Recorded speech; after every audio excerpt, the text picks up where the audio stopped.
So they'll be calling you a radical. I'm waiting. I'm going to do an oral history in here this morning with the university. So I want to talk about this on this infamous weekend. Right here, when I was a kid, I worked. That's the old Earl Hotel was on that thing. That was the murder hotel, the murder for hire gang on that corner. Way back. Biggest one in the world. So that was the Earl was the biggest brothel in the world, was tore down in the late 60s. They knew it was coming. So a big crowd of right people, next door, let's walk out here and talk about this. I need to get this up because they'll panty paint. I don't panty paint. You know me, I tell the truth. So this is important stuff. So I'm 18 years old, 1978, 79. I worked for George Pappas. George Pappas still owns most of he owned the whole street. So that was a vacant lot. There was an old Chinese restaurant right there. One of the oldest one with the opium dens, the whole thing. Old Chinese, ones that they didn't murder. He hired me to plaster that outside wall. You can still see a little bit of it up there. So I plastered the outside wall. I was plastering the outside wall 1979, I believe. I was plastering it, and one morning I walked around the corner to go to work. I was mixing in a wheelbarrow with a hoe, you know, an organic, and there was a dead body laying there. The guy had been beat to death with a hoe. So George calls the cops, gets the cops over here. They just throw his body to me. It was very common. There was a murder here freaking every day.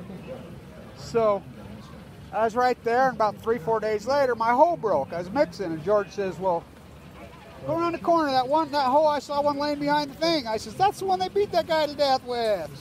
So, who cares? You use that. I used it for years. But there was murder here every other day. I mean, so the fact is this is paved in blood. And I wanted to get this up. It was a beautiful wall. It's still there, the plaster. They built that illegally because this is all on thing. So that hotel, the yoga place where you do yoga, is where the biggest murder for hire gang in the world was at, right there. They'd bait people from you could hire all over the world. They'd come in on the station, go in there, prostitutes would lure them in, they'd murder them, just throw their bodies out here. But even when I was a kid, let's get real, this street was paved in blood. I call this murder, Utah. I grew up here, murder, blood. Bundy was in jail right there. The dumbasses let him go because that was common, you know. So what? By the way, his crazy psychotic girlfriend who led him here was from Ogden. You know, all roads lead to Ogden. Paved in cobblestone, paved in blood. So I wanted to get that up. I've restored so many of these buildings here. My hands on the Masonic Temple, the 1905. That's my hand. I hand chiseled that in 2009. Said it couldn't be done. One guy. I did it by myself. 7 days a week, 12 hours a day. Handshake. They didn't give me no credit for anything. I just do all the dirty work. So I wanted to get my oral history before I do their oral history because they're the panty painters. So who's the real library? Not the Stewart Library. I am the library. I will quote one of my mentors, Edward Abbey. Bernard DeVoto. I don't talk enough about the great DeVoto. Right up the road, born and raised right up the road, across the wide Missouri. He was a gem, conservationist gem. He's from Ogden. Palmer K. Brody's from Ogden. How about Richard Scowcroft from Ogden? How about Wallace Stegner used to stand right here, the stoic.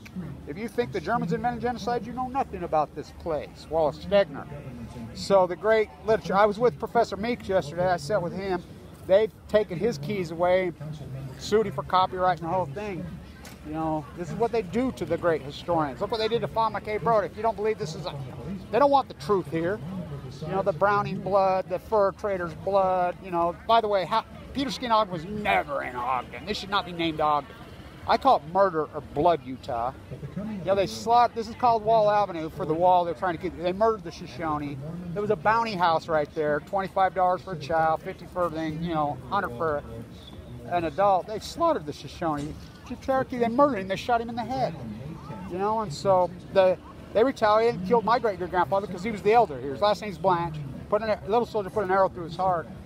And they liked him. It was, you take our elder, we take your elder. Lauren Farr, Captain Brown. This was called Brownsville. It should be called Bridger. Bridger was the first one here.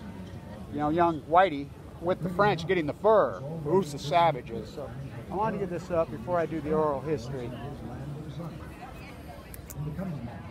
So, sorry about this. Camera does whatever it wants, whenever it wants. So right there on the corner was the Earl. It was a vacant lot for many, many, many years, and the plaster wall under there's my wall. I got plaster. Back of that all is my hand.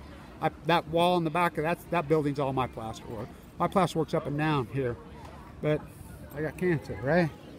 So, where you been? Everybody says for the last several years. I says I've been on my Mormon mission. Mormon mission where? And I says yeah, I've been the top of the LDS State Bone Marrow Transplant Center, fighting for my life.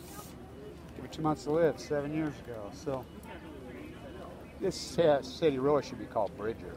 You know, Captain Brown. Whoa, I could write a book about him. Whoa, what a piece of work he was. Wow, what an amazing, crazy individual. You know, on and on and on and on and on I can go on. But so I wanted to get this up on that oral history. So who's the savages?